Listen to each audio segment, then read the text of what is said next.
ஒரு எச்சரிக்கையாக பியூஷ் கோயல் மூலமாக தன்னுடைய கட்சியின் நிர்வாகிகளுக்கு சொல்லப்பட்டிருக்கின்றது. தமிழக வெற்றி கழகத்திற்கு கணிசமான வாக்குகள் செல்லும்.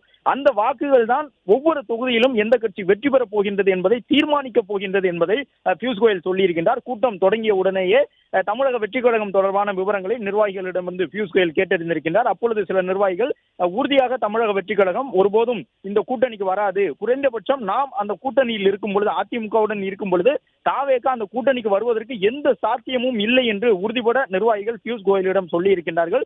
அதாவது அதிமுக பாஜக இணைந்த ஒரு கூட்டணியாக இருக்கும் பொழுது உறுதியாக தாவேகா என்பது வராது.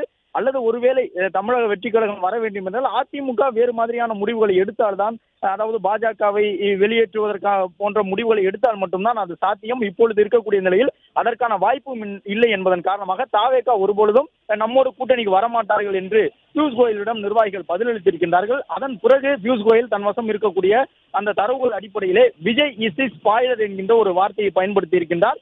விஜய் நடைபெற உள்ள 2026 சட்டமன்ற தேர்தலில் பெரிய அளவிலே வாக்குகளை சிதைக்க இருக்கின்றார் என்பதான ஒரு அர்த்தம் கொள்ளக்கூடிய வகையிலான எச்சரிக்கையாக பாஜக நிர்வாகிகளுக்கு பியூஷ் கோயல் மூலமாக அந்த வார்த்தை சொல்லப்பட்டிருக்கின்றது.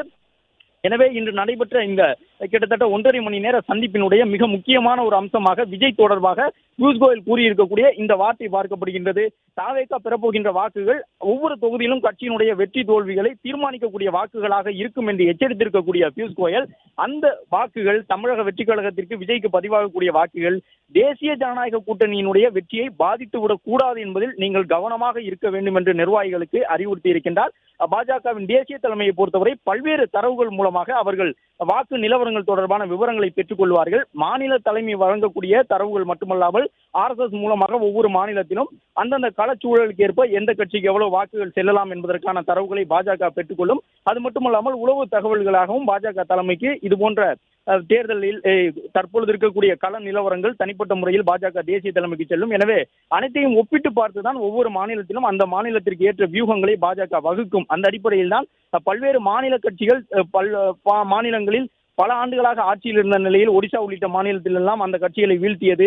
அதே போன்று காங்கிரஸ் கொடியேற்றி பிறந்த மாநிலத்தில் எல்லாம் இப்பொழுது காங்கிரஸ் கட்சியே இல்லை என்ற அளவுக்கு பாஜக அங்கு ஆட்சிக்கு வந்து அந்த கட்சிகளை இல்லாமல் செய்தது உட்பட பாஜகவிற்கு அந்த வெற்றி தொடர்பான வியூகங்களை வகுத்து கொடுப்பதற்கு இது போன்ற தரவுகள் தான் பயன்படும். எனவே தேசிய தலைமையிலிருந்து வந்திருக்கக்கூடிய பியூஷ் கோயல் இன்று என்ன பேசுவார் என்று எதிர்பார்க்கப்பட்டது.